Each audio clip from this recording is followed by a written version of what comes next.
الحمد لله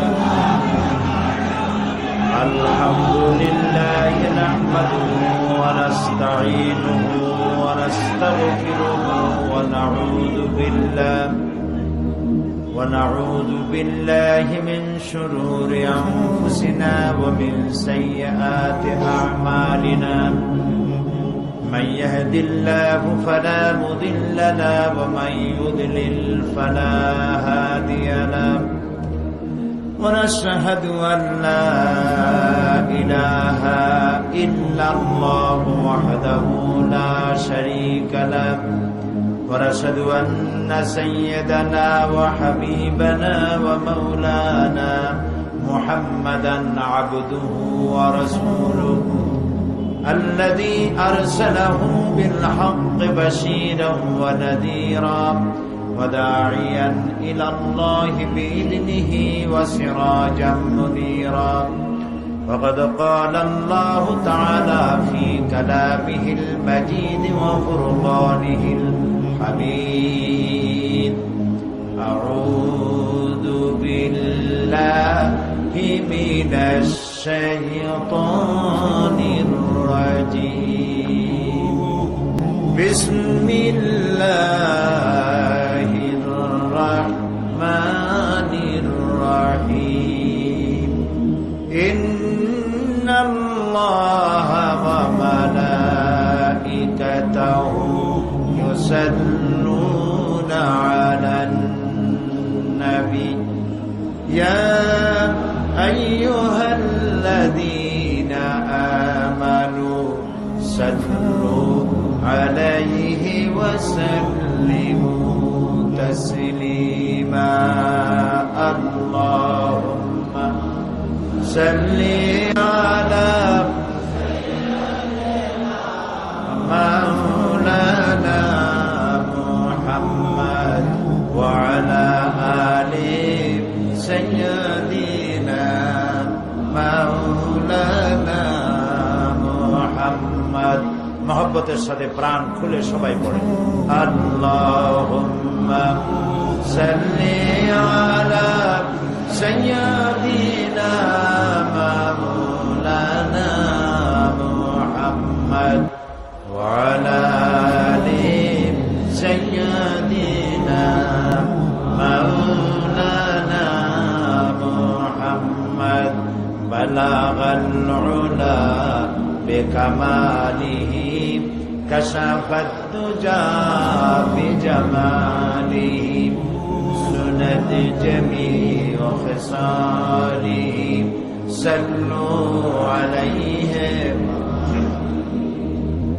होना ये फूल तो बुलबुल का तरन्नुम भी न हो चिमने दहर में कलियों का तबस्सुम भी न हो बलगल उला बिकमालिही कशफत दुजा बिजमालिही सुनत जमीअ खिसालिही सल्लू अलैहि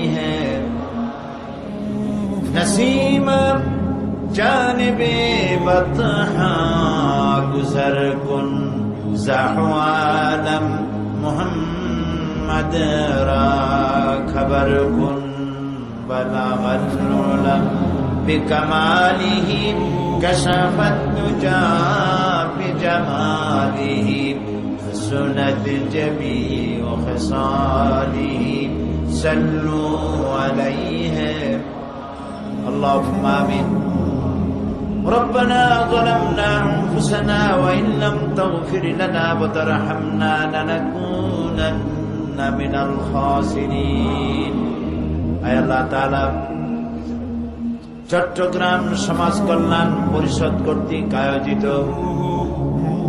5 দিন ব্যাপী তাফসীরুল কোরআন মাহফিল 26তম বর্ষ উদযাপন উপলক্ষে আয়োজিত আজকের এই প্রথম দিনে হাজার হাজার মুসলমান নরনারী নিয়ে তোমার দরবারে কয়েকবার দরুদ শরীফ পড়ে হাত তুলেছি। মেহেরবানি করে দরুদ সালাম টুকুন নবী পাক সাল্লাল্লাহু আলাইহি ওয়াসাল্লামের রূহ মুবারকে পৌঁছায় দাও। तमाम পৃথিবীর মাটির নিচে যত মুমিন মুমিনাত শুয়ে আছেন তাদের আরওয়ার পরে সওয়াব পৌঁছায় দাও রব্বুল আলামিন।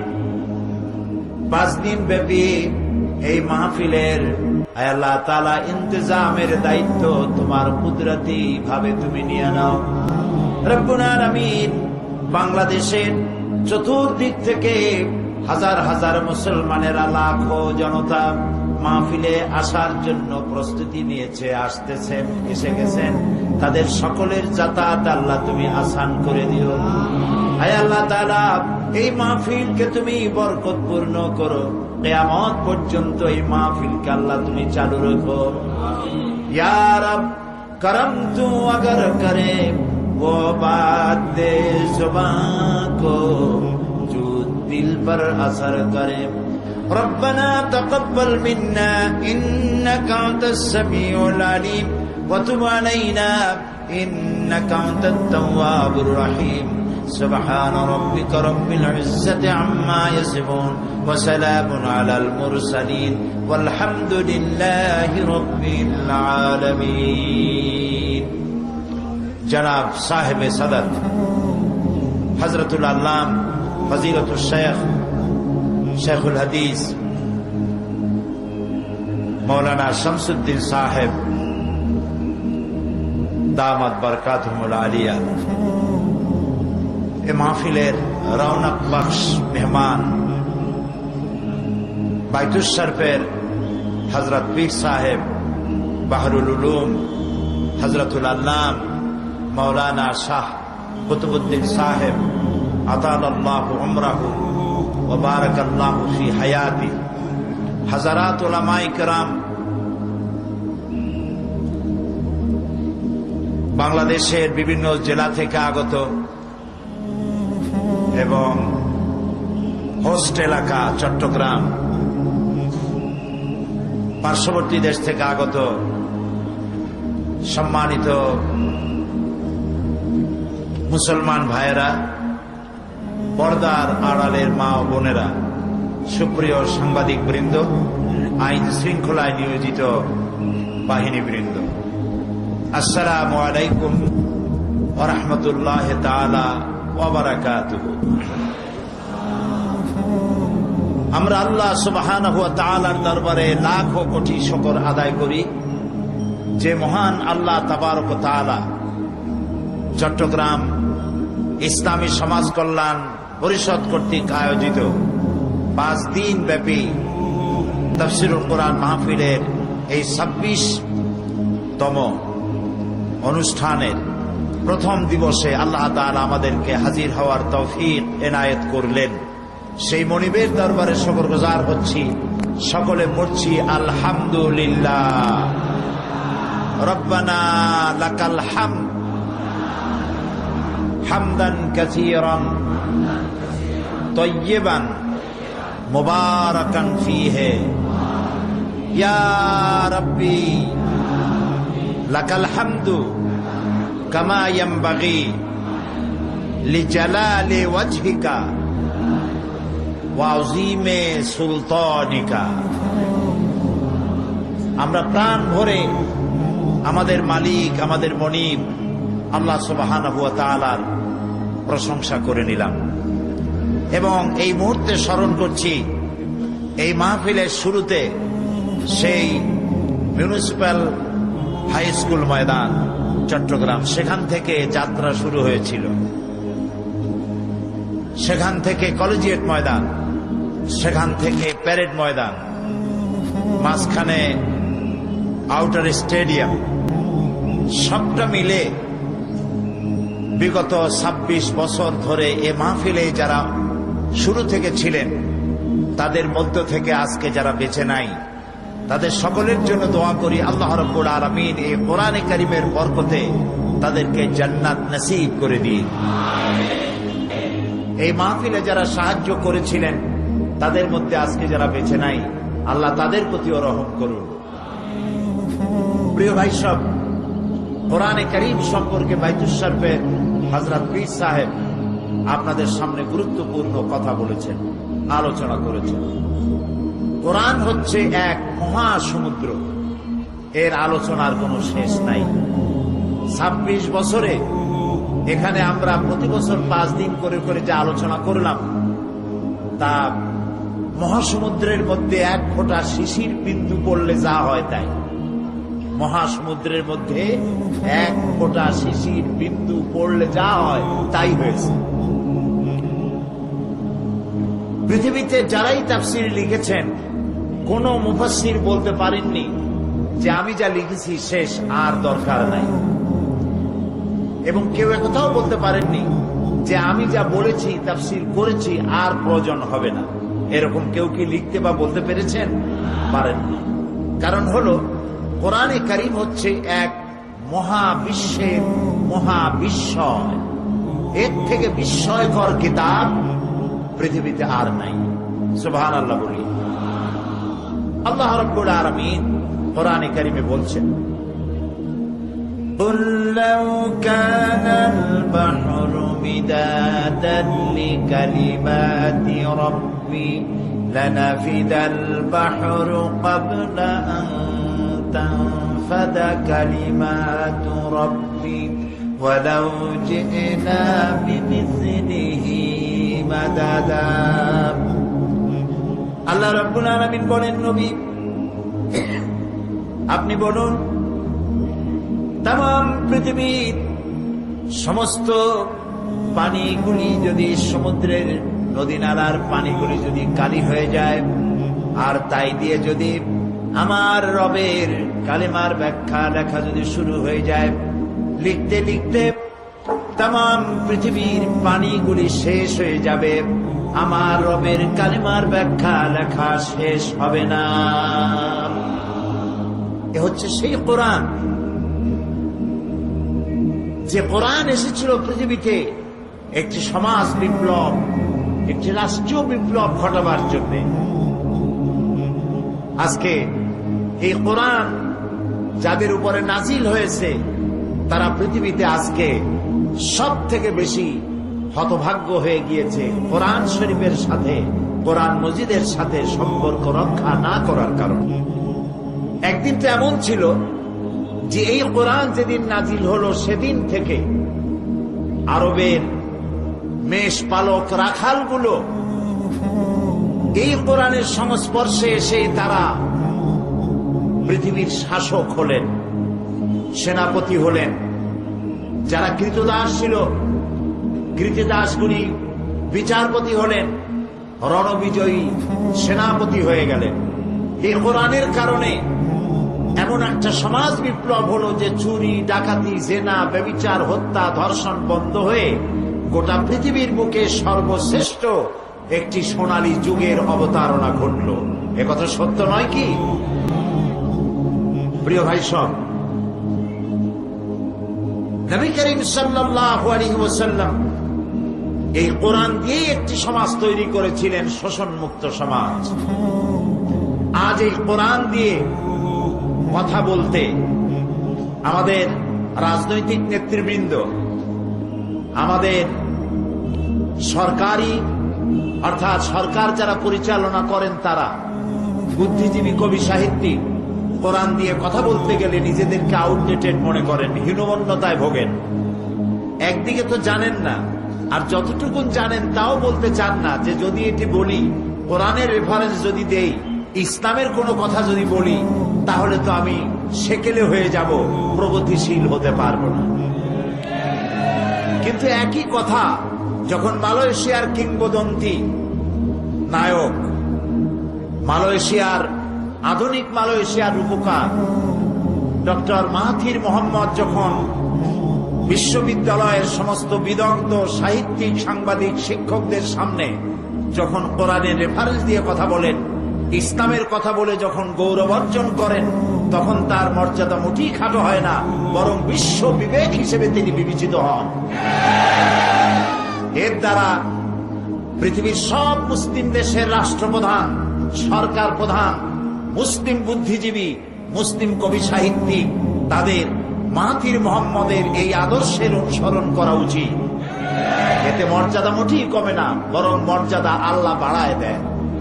যারা কোরআনের সাথে থাকে আল্লাহ তাদেরকে হিরো বানান, আর কোরআনের সাথে যারা বেয়াদবি করে আল্লাহ হিরোদেরকে জিরো বানায় দেন।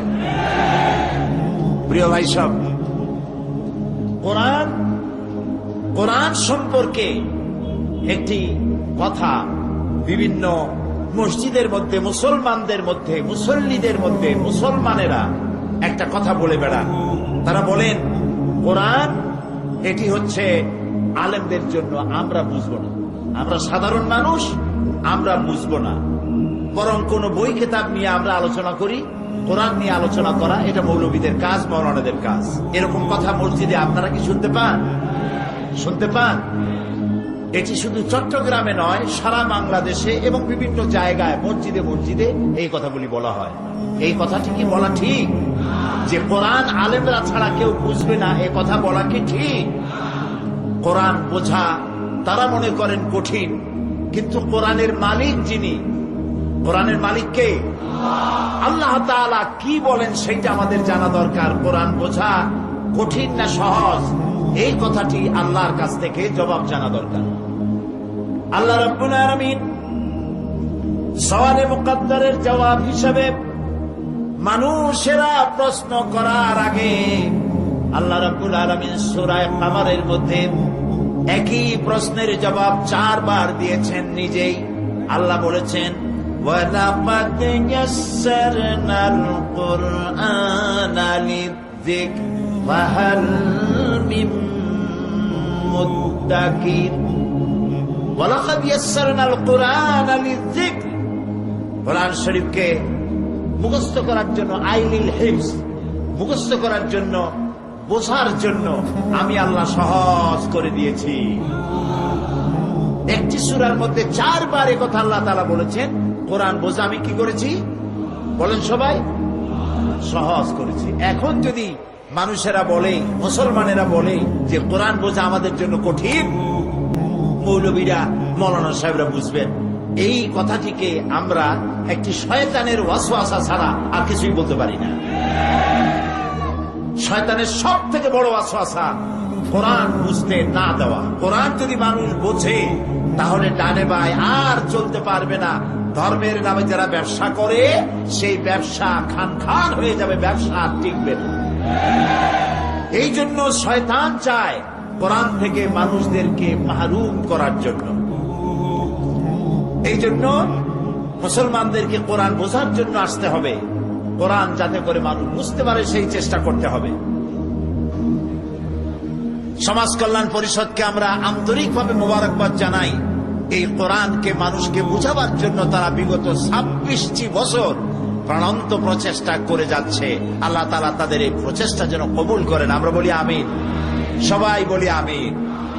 কোরআন যখন নাজিল হচ্ছিল আল্লাহর পক্ষ থেকে, তখন নবী করিম সাল্লাল্লাহু আলাইহি ওয়াসাল্লাম এটিকে মুখস্থ করতেছিলেন এবং সাহাবায়ে কেরামদেরকে বলেছেন তোমরা এটি লেখো। তারা এটা হাড্ডির উপরে লিখতেন, তারা এটি পাথরের উপরে লিখতেন, তারা গাছের উপরে লিখতেন। এবার রমজান মোবারকে যখন আমি মক্কা শরীফে, মদিনা শরীফে ছিলাম, তো মদিনা শরীফে ওখানে মসজিদে নববীর ভিতরে একটা মিউজিয়াম আছে। এটা আমার আগে জানা ছিল না। এই মিউজিয়ামের ডাইরেক্টর যিনি, তিনি গত 2 বছর ধরে চেষ্টা করছিলেন আমার সঙ্গে দেখা করার। ওখানে এক বাঙালি কাজ করে, তিনি আমাকে এই খবরটা দিলেন। এবার আমি মদিনা শরীফে যাওয়ার পরে আবার তারা আমার খোঁজ নিলেন এবং দেখা করতে চাইলেন। আমি জোহরের নামাজ পড়ে দেখতে গেলাম, সেইখানে দোতলায় উঠলাম, এরপরে মিউজিয়ামে গেলাম। ডাইরেক্টর সাহেব তিনি আমাকে নিয়ে ভেতরে, তিনি এই চট্টগ্রামের ক্যাসেট দেখে উনি আমার জন্য মহব্বত পোষণ করেছেন। তারপরে তিনি নিয়ে গেলেন, সেখানে গিয়ে দেখলাম কোরআন শরীফের সেই পুরানা লেখাগুলি, সাহাবায়ে কেরামদের হাতের লেখা কোরআন শরীফ। হযরত ওসমান রাদিয়াল্লাহু তাআলা আনহুর হাতের লেখা কোরআন শরীফ, সেই পাতার উপরে চুমা খাইলাম। জের জবর তো নাই, নক্তাও নাই, নক্তা ছাড়া কোরআন শরীফ কিভাবে, আর হাতের লেখা এত সুন্দর যা চিন্তা করা যাবে না, এত সুন্দর। এটা কি হাতের লেখা না টাইপ, বোঝার কোন উপায় নাই। হযরত হাসান রাদিয়াল্লাহু তাআলা আনহুর হাতের লেখা কোরআন শরীফ, গাছের কাঠের উপরে লেখা, পাথরের উপরে লেখা, বিভিন্ন জায়গায় সেই যুগের তৈরি করা কাগজের উপরে লেখা এই কোরআন শরীফগুলি সেখানে সংরক্ষিত করা আছে। আমি একটা কপি চাইলাম, তারা ফটো করে আমাকে কপি দিয়ে দিল, আমি নিয়ে এসেছি সেটা। অবশ্য আপনাদেরকে দেখাইতে আনতে পারিনি, আনতে পারলে ভালো হইতো। তো এই কোরআনে কারীম এইভাবে তখন সংরক্ষিত হতো, আর নবী করিম সাল্লাল্লাহু আলাইহি ওয়াসাল্লাম এটাকে মুখস্থ করতে চেষ্টা করতেন, যাতে তিনি একটি আয়াতও ভুলে না যান। এজন্য পেরেশান হয়ে হযরত জিবরাইলের সাথে পড়তেন। কিন্তু আল্লাহ তাআলা তার এই মাহবুবের কষ্ট পছন্দ করলেন না। আল্লাহ রাব্বুল আলামিন বলেন, লা তুহাররিক লিসানাকা লিতা'জালা বিহি। ও নবী, কোরআনে কারীমকে মুখস্থ করার জন্য আপনার জিহ্বাকে এত নাড়াচাড়া করার কোনো প্রয়োজন নাই। আমার জিবরাইল যখন আপনার প্রতি কোরআন অবতীর্ণ করে, আমার জিবরাইলের সাথে একবার মাত্র আপনি তেলাওয়াত করবেন, আপনার সিনার ভিতরে গোটা কোরআন শরীফ মুখস্থ করায় দেওয়ার মালিক আমি আল্লাহ। আমি আপনাকে তেলাওয়াতের ক্ষমতা দেব, আপনি তেলাওয়াত করতে পারবেন, আপনি এটাকে মুখস্থ করতে পারবেন, আপনি এটা পড়ে পড়িয়া মানুষকে বুঝাইতে পারবেন। ওমা তাদরি মাল কিতাব ওয়ালাল ঈমান। আপনি এটাও জানতেন না কিতাব কারে কয়, আপনি এটাও জানতেন না ঈমান কারে কয়, আমি আপনাকে শিখাইতেছি। সুবহানাল্লাহ। নবীর শিক্ষক কে বলেন সবাই? আল্লাহ রাব্বুল আলামিন। দুনিয়ার কোন মানুষের কাছে নবীকে কিছু শিখান নাই। নবীজি তিনি হবেন বিশ্ব নবী, গোটা বিশ্বের সমগ্র মানব গোষ্ঠীকে যিনি শিক্ষা দিবেন। মানুষের কাছে তিনি কি শিখবেন? এই জন্য আল্লাহ রাব্বুল আলামিন তাকে শিখাইছেন।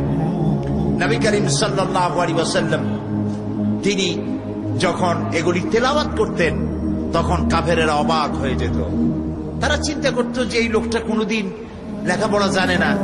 তারা তো জানে যে উনি স্কুলে পড়েন নাই, লেখাপড়া করেন নাই, কোন কবি সাহিত্যিকদের সাথে ওঠা বসা করেননি, অথচ তিনি এত সুন্দর মিলায় বলেন কি করে, এ ব্যাপারে তারা অবাক হয়ে যেত। তারা বলতো মুহাম্মদ সাল্লাল্লাহু আলাইহি ওয়াসাল্লাম কোন ফাঁকে ফাঁকে যেন কবি হয়ে গেছে।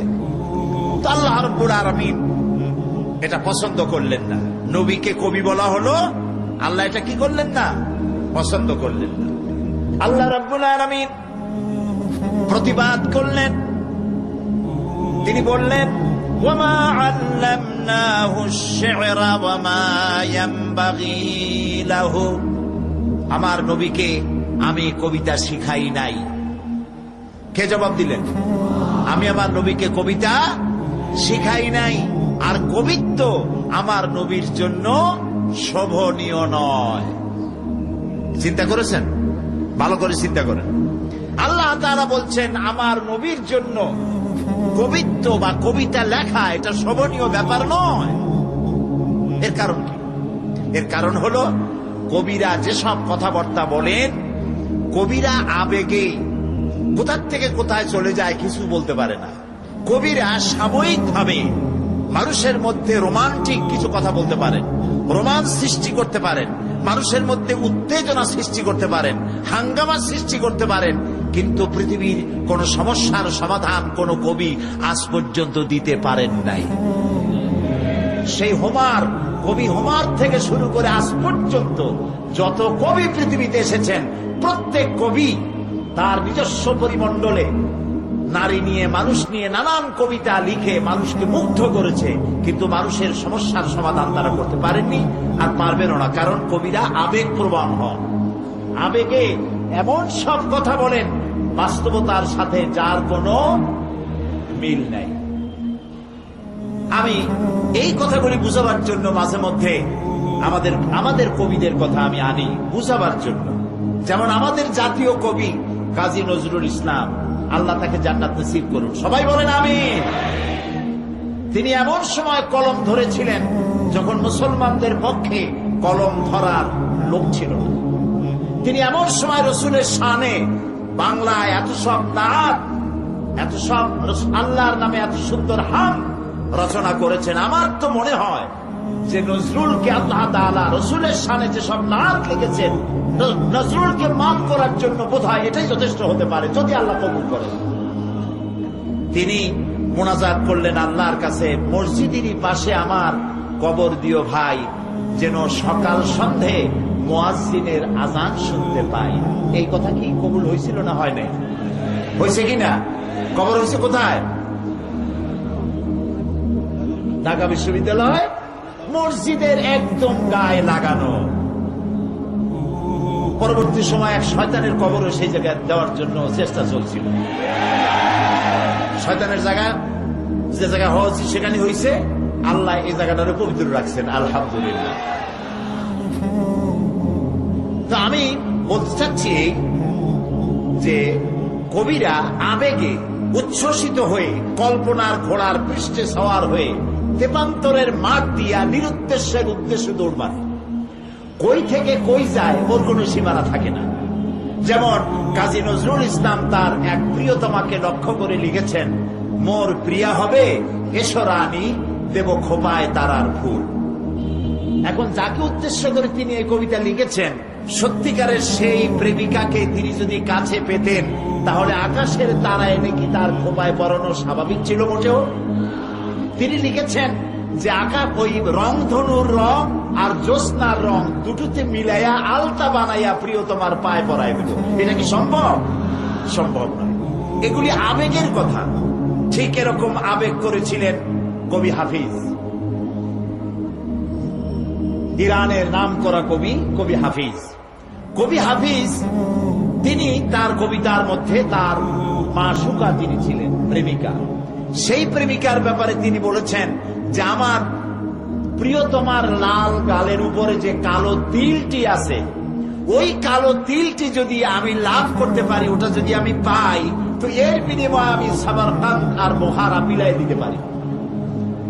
তৈমুর লং ছিলেন বাদশাহ। তিনি এই কবিতা শুনিয়া ভীষণ অসন্তুষ্ট। পুলিশ পাঠায় দিল, কবিরে ধরে নিয়ে। কবি যখন পুলিশ গেছে বাড়িতে, তখন তৈমুর লং পুলিশ পাঠাইছে, বুঝে ফেলাইছে যে সর্বনাশ হয়ে গেছে। তৈমুর লং জিজ্ঞেস করছে, কবি তুমি তোমার প্রিয়তমার লাল গালের কালো তিলটা পাওয়ার জন্য গলায় দড়ি দিয়ে মরো, আমার দেশ সামারকান্দ বিলায় দেওয়ার এখতিয়ার তোমার কেডা দিল? তিনি বললেন, উনি বুদ্ধি করে পথে পথেই ঠিক করে রাখছিলেন। তিনি বললেন, জাহাপানা, আপনি আমার কবিতা কি শুনেছেন? তো তিনি বলেছেন যে তোমার কবিতা তো ছিল, শেষের দিকের লাইনটা ছিল সামারকান্দ ওয়া বুখারা, সামারকান্দ আর বুখারা বিলায় দেব, এই কথাটা ছিল। তিনি বললেন যে না, আপনি ভুল শুনেছেন। আমার কথা ছিল এই যে আমি যদি, কবি মানুষ তো সাথে সাথে কায়দা করে ফেলেছেন, তিনি বললেন যে আমার বক্তব্য ছিল আমার প্রিয়তমার লাল গালের কালো তিলটি যদি আমি লাভ করতে পারি, তাহলে সেমন কান্দ অখর মারা, আমি 1 মণ চিনি আর 2 মণ খোরমা বিলায় দেবো, এই কথা আমি বলেছিলাম।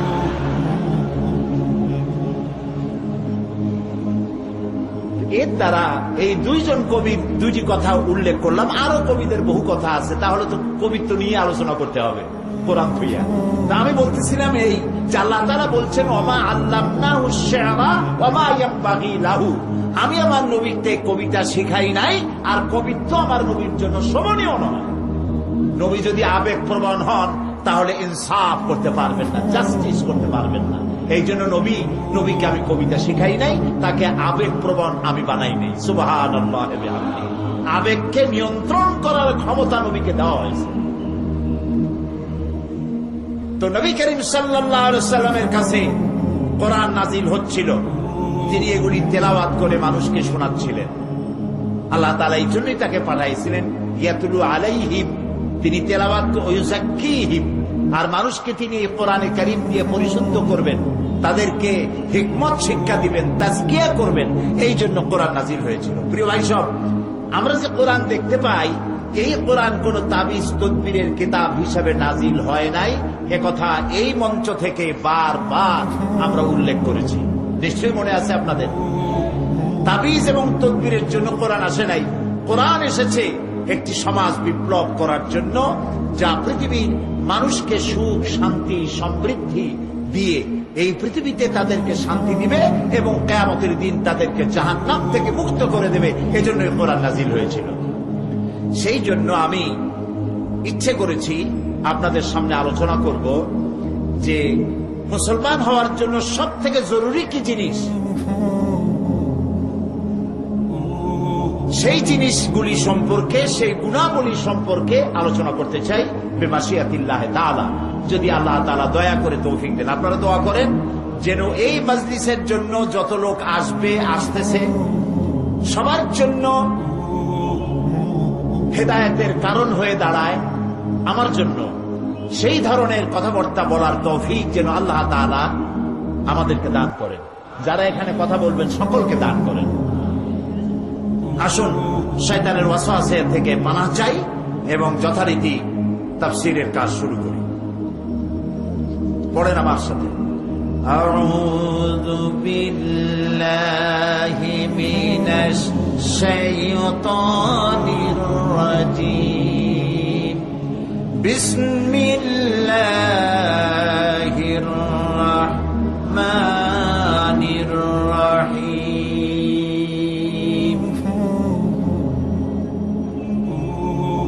বিতাড়িত মরদুদ শয়তানের ওয়াসওয়াসা থেকে আল্লাহর কাছে পানাহ চাই। আর পরম করুণাময় আল্লাহ রাব্বুল আলামিনের নামে শুরু করছি। লাইসাল বিররা আন তুওয়াল্লু ওয়ুজুহাকুম কিবালাল মাশরিকি ওয়াল মাগরিব, লাইসাল বিররা আন তুওয়াল্লু وجوهكم قبل المشرق والمغرب ولكن البر من آمن بالله واليوم الآخر والملائكة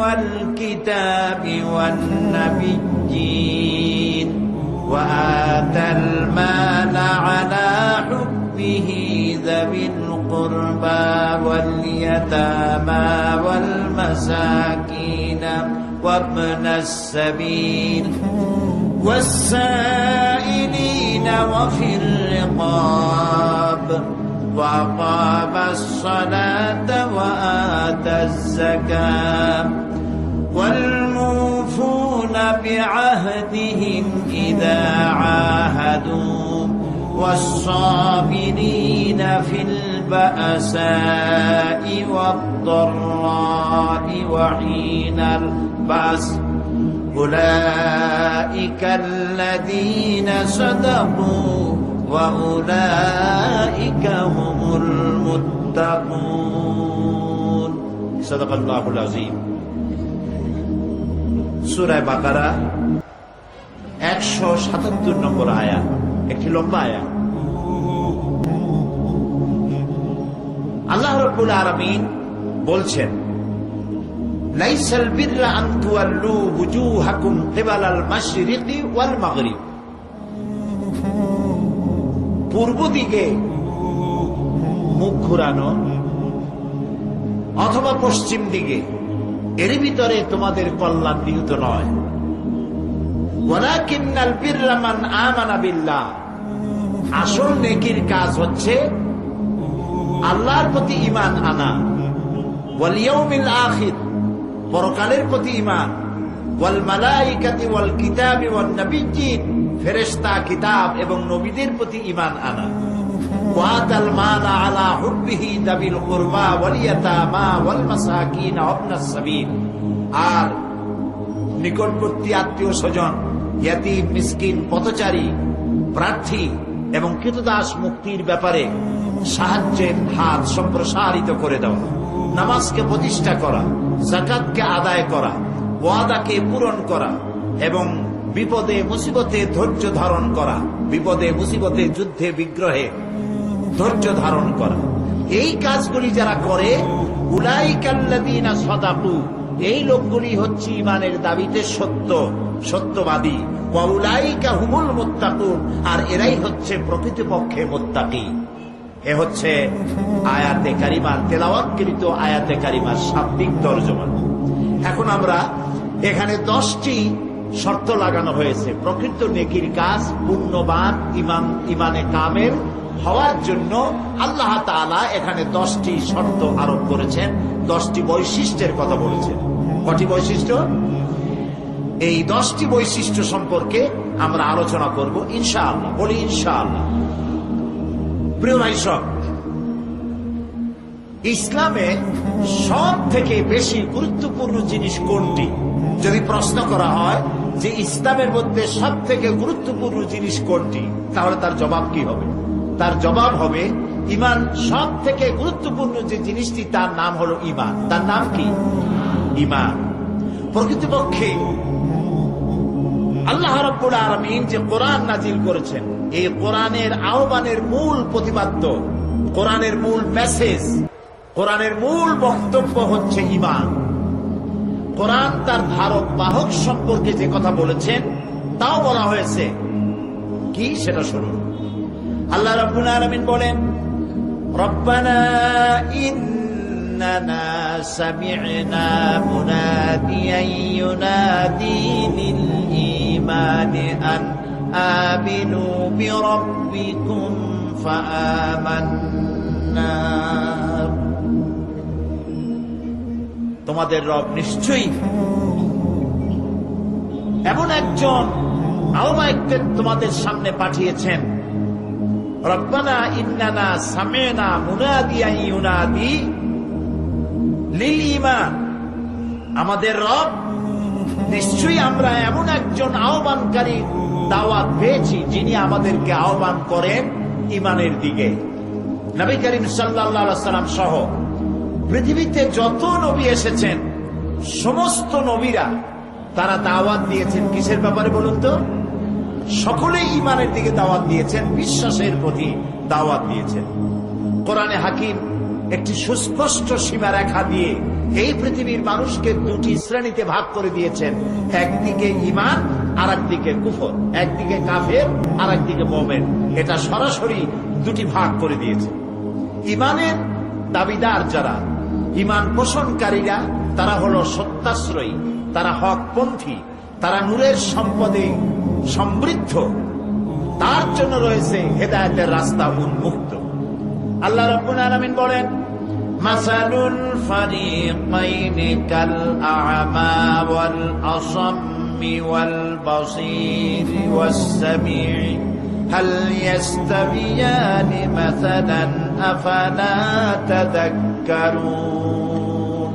আল্লাহ তাআলা বলছেন যে এই দুটো শ্রেণীর লোকদের দৃষ্টান্ত তোমাদের সামনে পেশ করা হলো। এরূপ যেমন একটি লোক তো অন্ধ, আরেকটি লোক পথ দেখতে পায়, চোখ আছে। এই দুটি লোক তো এক হতে পারে না। সুতরাং যারা কাফের তারা হলো অন্ধ, যারা ঈমানদার তারা হলো চক্ষুষ্মান। আর ঈমান আর কুফরি দুটোকে পৃথক করে দেখানো হয়েছে। আল্লাহ তাআলা বলেছেন, লা ইকরাহা ফিদ্দীন কাদ তাবায়্যানা রুশদু মিনাল গাই। অর্থাৎ ইসলামে দ্বীনের ব্যাপারে কোনো জোর জবরদস্তি নাই। হেদায়েতের পথ কুফরি থেকে, গুমরাহি থেকে সম্পূর্ণভাবে পৃথক করে দেখানো হয়েছে। কুফরি আর হেদায়েত দুটো ভিন্ন পথে আল্লাহ পাক মানুষকে দেখিয়ে দিয়েছেন, এটা কুফরি আর এটা হলো হেদায়েতের পথ। আল্লাহ রাব্বুল আলামিন দুটি রাস্তা করেছেন, একটা হচ্ছে আসহাবুল ইয়ামিন আর একটা হলো আসহাবুশ শিমাল। একটা ডানপন্থী আর একটা বামপন্থী। বামপন্থী যত আছে পৃথিবীতে, এই বামপন্থীদের নেতা হচ্ছে শয়তান। বামপন্থীদের নেতাকে বলেন শয়তান। আমাদের দেশে মুসলমানদের সন্তান, মুসলমান নামধারী, তারা দাবি করে বাম দল। আছেন এরকম? বলেন আছে কিনা? যারা নিজেদেরকে বামপন্থী বলে দাবি করে, এরা হলো আসহাবুশ শিমাল, বামপন্থী। আর বামপন্থীদের নেতা হচ্ছে শয়তান। শয়তান এদেরকে নেতৃত্ব দিয়ে নিয়ে যাবে জাহান্নামের মধ্যে। বলেন নাউযুবিল্লাহ। আর সমস্ত ডানপন্থীদের নেতা হচ্ছেন আল্লাহর নবীরা। ডানপন্থীদের নেতৃত্ব দিয়ে আল্লাহ রাব্বুল আলামিন এদেরকে নবীর সাথে জান্নাতে পৌঁছায় দেবেন। সুবহানাল্লাহ। এই জন্য দুটি রাস্তা আলাদা করে দেখানো হয়েছে। আল্লাহ রাব্বুল আলামিন বলেন, ফামান ইয়াকফুর বিত-তাগুতি ওয়া ইউমিন বিল্লাহি ফাকাদ ইসতামসাকা বিল উরওয়াতিল উসকা লা ইনফিসামা লাহা ওয়াল্লাহু সামিউন আলীম। ফামান ইয়াকফুর বিত-তাগুত, যে ব্যক্তি তাগুতকে অস্বীকার করবে, ওয়া ইউমিন বিল্লাহ, আর আল্লাহর প্রতি ঈমান আনবে, সে ব্যক্তি এমন শক্ত রজ্জু ধারণ করলো যা কখনো ছিঁড়ে যাবে না। সুবহানাল্লাহ। সুতরাং মুসলমানদের যে কাজটি করতে হবে, সর্বপ্রথম তাগুতকে বর্জন করতে হবে, আর আল্লাহ রশিকে মজবুত ভাবে ধারণ করতে হবে, আল্লাহর প্রতি ঈমান আনতে হবে, তাগুতকে বর্জন করতে হবে। যত নবী পৃথিবীতে এসেছেন, আল্লাহ রাব্বুল আলামিন বলছেন, وَلَقَدْ بَعَثْنَا فِي كُلِّ أُمَّةٍ رَسُولًا أَنِ اعْبُدُوا اللَّهَ وَاجْتَنِبُوا الطَّاغُوتَ। এই পৃথিবীতে প্রত্যেক জাতির জন্য আমি নবী প্রেরণ করেছি, আর নবীদের দাওয়াত ছিল এরকম, এক আল্লাহর দাসত্ব করবে, গোলামি করবে, আর তাগুতকে বর্জন করবে। তাগুত হচ্ছে সেই শক্তি, যে শক্তি শুধু আল্লাহর আইনকে অমান্য করে বসে থাকে না, বরং অন্যদেরকেও আল্লাহর আইন অমান্য করতে, নাফরমানি করতে বাধ্য করে। এটাকে কোরআনের পরিভাষায় কি বলা হয় বলেন সবাই? তাগুত। এই তাগুতকে অস্বীকার করে এক আল্লাহর উপর ঈমান আনার জন্য আল্লাহ তাআলা দাবি করছেন, বলছেন, নির্দেশ করছেন। আল্লাহ রাব্বুল আলামিন বলেন, আল্লাহু ওয়ালিয়ুল্লাযীনা আমানু ইউখরিজুহুম মিনাজ-জুলুমাতি ইলান নূর। যারা ঈমান আনে আল্লাহ তাদের বন্ধু হন। সুবহানাল্লাহ বলবেন না? যারা ঈমান আনে আল্লাহ তাদের কি হন? বন্ধু হন, অভিভাবক হন, মুনিব হন, মাওলা হন। আর আল্লাহ নিজেই তাদেরকে ইউখরিজুহুম মিনাজ-জুলুমাতি ইলান নূর, অন্ধকার থেকে টেনে আল্লাহ তাদেরকে আলোর সম্পদে সমৃদ্ধ করে দেন, নূরের দিকে তাদেরকে নিয়ে আসেন। ওয়াল্লাযীনা কাফারু আউলিয়াউহুমুত তাগুত ইউখরিজুনাহুম মিনান নূরি ইলাজ-জুলুমাত উলাইকা আসহাবুন নারি হুম ফিহা খালিদুন। আর যারা তাগুতপন্থী হয়, যারা তাগুতকে বন্ধু বানায় নেয়, তাগুত তাদেরকে আলো থেকে অন্ধকারের দিকে নিয়ে যায়, এবং এরাই হবে আসহাবুন নার, জাহান্নামের মধ্যে চিরকাল তারা থাকবে। এই জন্য মোমেনদেরকে সত্যিকারের ঈমানের পরিচয় কি, সেই ব্যাপারে কোরআন শরীফে বলা হচ্ছে যে ঈমানের সত্যিকারের ঈমানদারের পরিচয়টা কি, সে কথা আমরা এখন জানতে পারবো। তো দুইটি ভাগ আল্লাহ করে দেখালেন, একটা হলো কুফর আর একটা হলো ঈমান। ঈমানদার তারা ওই সব লোক, ইন্নামাল মুমিনুনা আল্লাযীনা আমানু বিল্লাহি ওয়া রাসূলিহি সুম্মা লাম ইয়ারতাবু। নিশ্চয়ই ঈমানদার হচ্ছে তারা যারা নাকি আল্লাহর প্রতি ঈমান এনেছে এবং রাসূলের প্রতি ঈমান এনেছে, এরপরে কোনো সন্দেহে নিপতিত হয় নাই, সন্দেহ ভিতরে আসে নাই।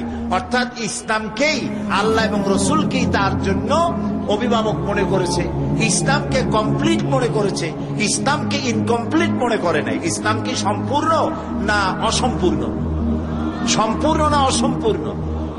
অসম্পূর্ণ মনে করে ওই সব লোকেরা যারা নাকি ইসলামের সবকিছু নাই, শুধু নামাজ, রোজা, হজ, যাকাত আছে, বিচার ব্যবস্থা, আদালত, কোর্ট কাছারি, শিক্ষা ব্যবস্থা, আর অন্যান্য যা কিছু আছে জীবনে, সমাজ, রাষ্ট্র, এর কোন ব্যাপারে ইসলামের কিছু নাই, শুধুমাত্র নামাজ, রোজা। এই জাতীয় সন্দেহের মধ্যে যারা নিপতিত হয়েছে তারা মোমেন হতে পারে না।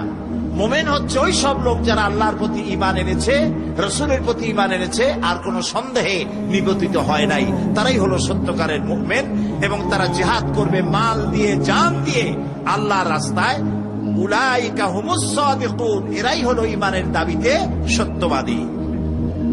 এখন এই ঈমান আনলে পরে কতগুলি কোয়ালিটি, কতগুলি গুণ মানুষের মধ্যে সৃষ্টি হয়ে যায়।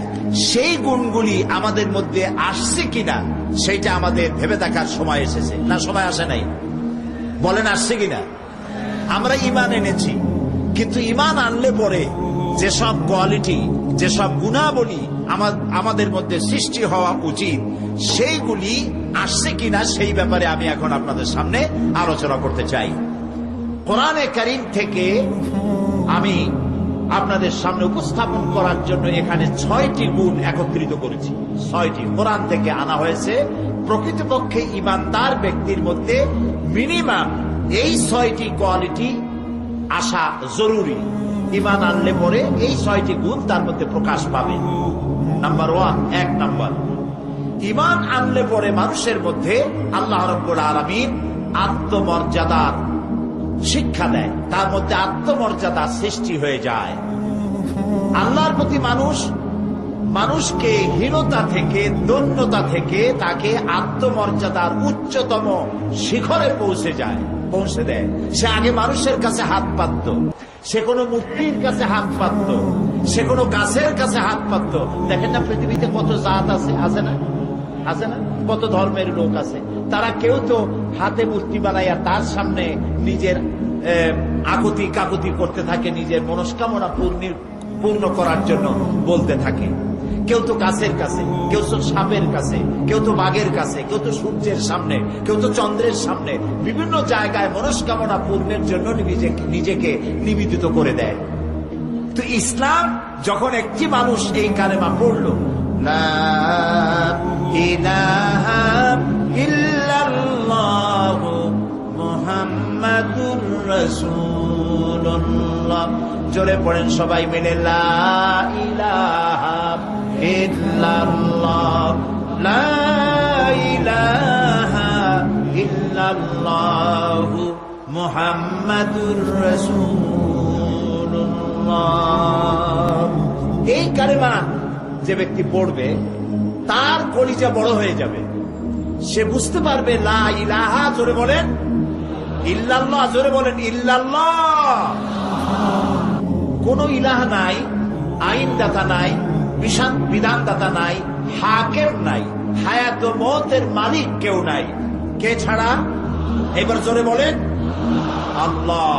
আল্লাহ ছাড়া কেউ নেই। এই কথাটা যখন তার মনের মধ্যে বদ্ধমূল হয়ে যায়, তখন তার মধ্যে হীনতা থাকে না, আত্মমর্যাদার সৃষ্টি হয়। সুবহানাল্লাহ বলুন।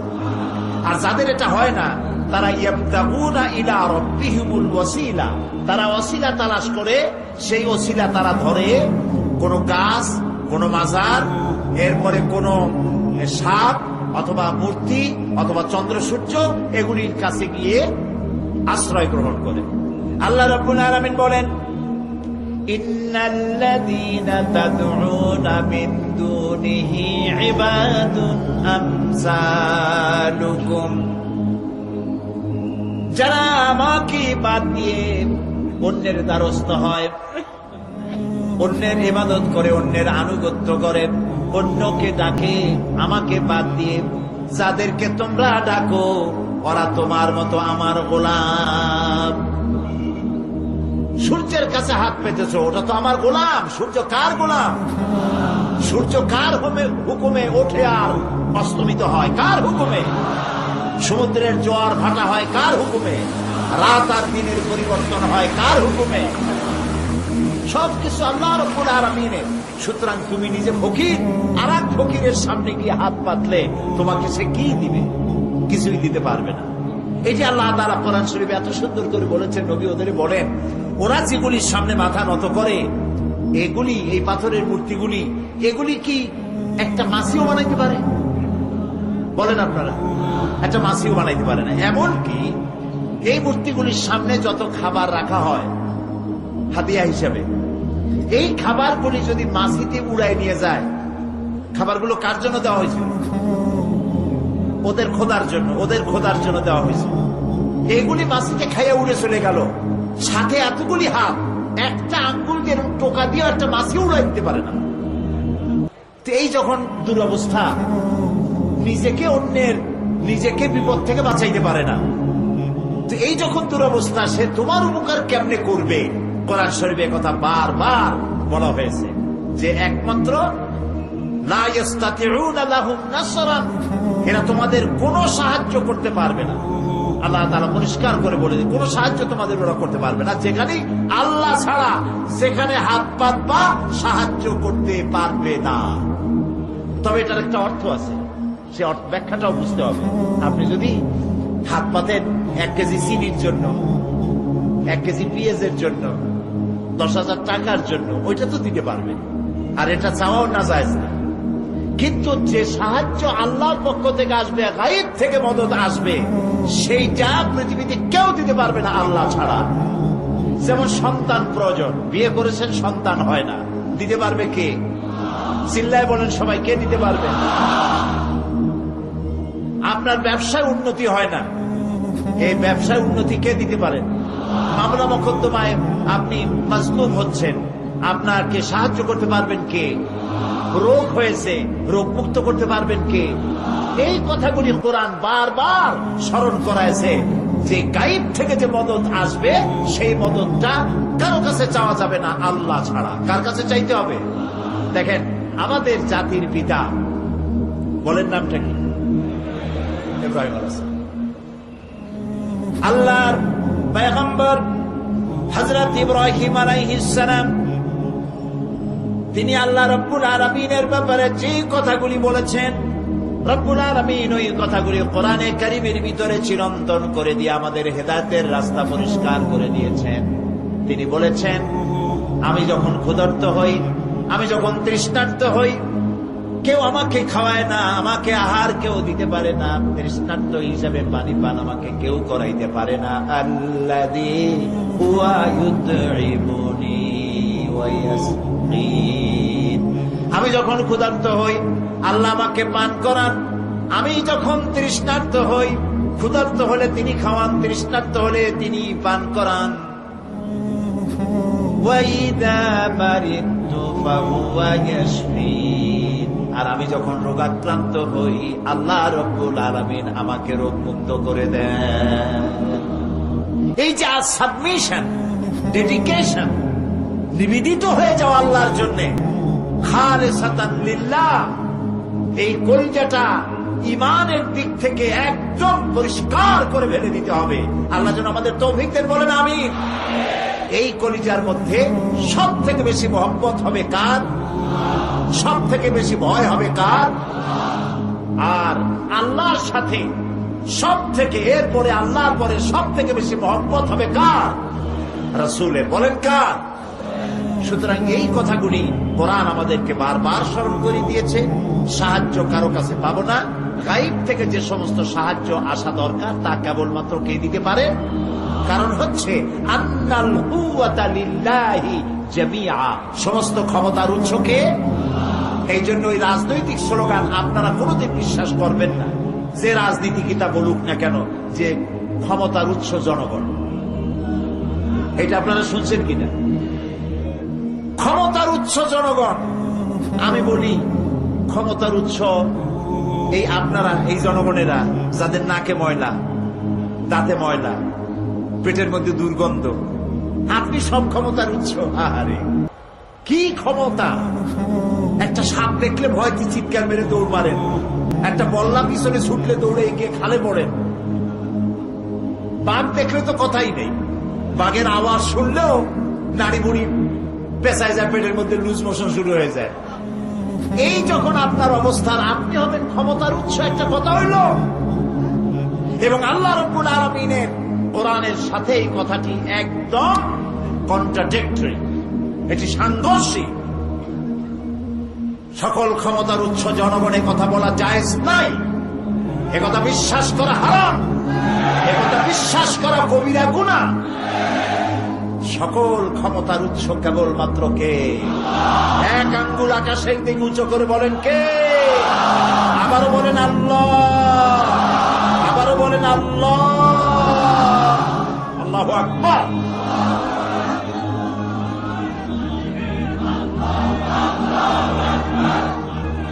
আরো সরে সকল ক্ষমতার উৎস আল্লাহ। কুওয়াতা লিল্লাহি জামিআ, সকল ক্ষমতার উৎস কেবলমাত্র কে বলেন? আল্লাহ। তিনি সকল ক্ষমতার উৎস। তিনি বাঁচাতে পারেন, তিনি মারতে পারেন, তিনি সব করতে পারেন।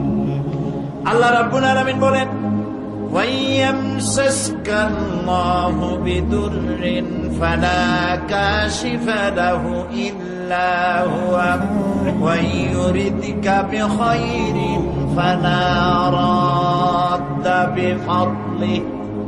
আল্লাহ তাআলা বলেন, নবী, হে নবী,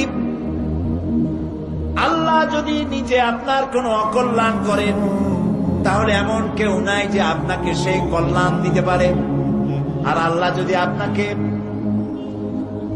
কল্যাণ করতে চায়, কোনো ফজল দিতে চান, অনুগ্রহ করতে চান, সেই অনুগ্রহ থেকে আপনাকে কেউ বিরত রাখতে পারে না। নবীজিকে বলা হচ্ছে, আল্লাহ যদি অকল্যাণ করতে চায় আপনাকে, আপনার কল্যাণ কেউ করতে পারবে না। আর আল্লাহ যদি কল্যাণ দিতে চান তাহলে আপনার থেকে তাকে কেউ ফিরাইতেও পারবে না।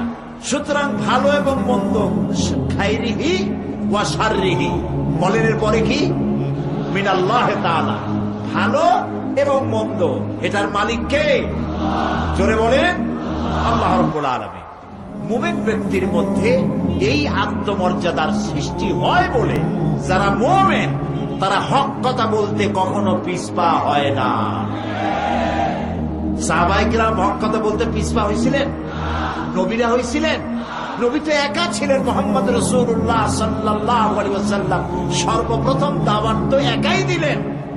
মুসা আলাইহিস সালাম দাওয়াত তো একাই দিয়েছিলেন, হুদ আলাইহিস সালাম দাওয়াত তো একাই দিয়েছিলেন।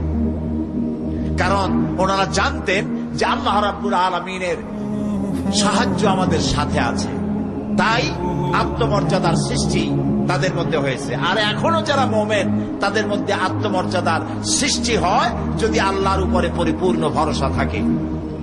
কোন মসজিদের ইমাম মসজিদের মেম্বরের উপরে দাঁড়িয়ে হক কথা বলতে বিরত থাকবে তখন যখন সে মনে করবে আমার রুজির মালিক এই মসজিদের মোতাওয়াল্লি, সেক্রেটারি অথবা ক্যাশিয়ার। কিন্তু হক কথা বলতে বিরত হবে না তখন ওই সব ইমাম যারা মনে করে আমার রিস্কের মালিক মসজিদের সেক্রেটারি আর মসজিদের মোতাওয়াল্লিরা নয়, আল্লাহ রাব্বুল আলামিন আমার রিজিকের মালিক। আর দুর্ভাগ্যক্রমে বাংলাদেশের অধিকাংশ মসজিদ এর সেক্রেটারি, মোতাওয়াল্লি, ক্যাশিয়ার, সভাপতি ওই সব মানুষ যারা নামাজ পড়ে না। মৌলানা শামসুদ্দিন সাহেব বলেই ফেলেছেন, নামাজ পড়ে না, বরং ধর্মনিরপেক্ষতা বিশ্বাসী। টাকার জোরে মোতাওয়াল্লি আর সেক্রেটারি হয়ে যায়। অথচ মসজিদের মোতাওয়াল্লি হওয়ার জন্য কি সব গুণ থাকা দরকার তা সূরা তওবার মধ্যে আল্লাহ বলেই দিয়েছেন। মোতাওয়াল্লি কারা হতে পারবে? যারা একমাত্র আল্লাহ ছাড়া কাউকে বিশ্বাস করবে না এবং ইসলামকে পরিপূর্ণ জীবন বিধান যারা মনে করবে, মসজিদের মোতাওয়াল্লি, সেক্রেটারি তারাই হতে পারে। এখানে প্রসঙ্গক্রমে বলতে হয়, আমার দেশের মসজিদের ইমাম আর মুয়াজ্জিন বাংলাদেশের সব থেকে নিগৃহীত, অবহেলিত একটি কাজ তারা করেন। অবহেলিত অবস্থায় তারা থাকেন। তাদের চাকরি রাতের বেলায় ঘুমায় আছে, সকালবেলা উঠে শোনে চাকরি নাই। মসজিদে মুরগিতে পায়খানা করলে কেন ইমামকে জবাবদিহি করতে হয় একটা ফাসেকের কাছে? এজন্য পার্লামেন্টে আমি মসজিদের ইমাম মুয়াজ্জিনদের সার্ভিস রুলস জারি করার জন্য গভর্নমেন্টের কাছে দাবি করেছি, যাতে করে ফাসেক ফুজ্জারদের হাতে বেতন না থাকে, চাকরিটা তাদের কলমের উপরে না থাকে, সরকারের হাতে আসুক। সরকার প্রত্যেকটি মসজিদের ইমাম এবং মুয়াজ্জিনকে বেতন ভাতা দিবে। আমি পার্লামেন্টে দাবি করার পর সংশ্লিষ্ট মন্ত্রী তিনি দাঁড়িয়ে বললেন, এই পার্লামেন্টের আজকের এই দাবিটা সর্বশ্রেষ্ঠ দাবি বলে আমি মনে করি। গভর্নমেন্ট এটাকে বিবেচনায় নিয়েছেন এবং আমি আশা করি এই সরকার বাংলাদেশের সমস্ত মসজিদের ইমাম এবং মুয়াজ্জিনদের বেতন ভাতার ব্যবস্থা করবেন ইনশাআল্লাহ। সবাই বলেন ইনশাআল্লাহ। আল্লাহ যেন এই সরকারকে তা করার তৌফিক দেন, জোরে বলেন আমি। প্রিয় ভাই সব, একটা মানুষ যখন এই কথা ধারণা করে যে আমার রুজিটা আল্লাহর হাতে, তিনি দিলে খাই, তিনি না দিলে খাইতে পারি না, এইটা যখন ধারণা হয় তখন তার কলিজা এতটুক থাকে না, ফুলে এত বড় হয়ে যায়। যেহেতু আমার মালিক কেমন, যার কোনো অভাব নাই, সুবহানাল্লাহ। এবং সাথে সাথে কোরআন তাকে একথা স্মরণ করিয়ে দেয়।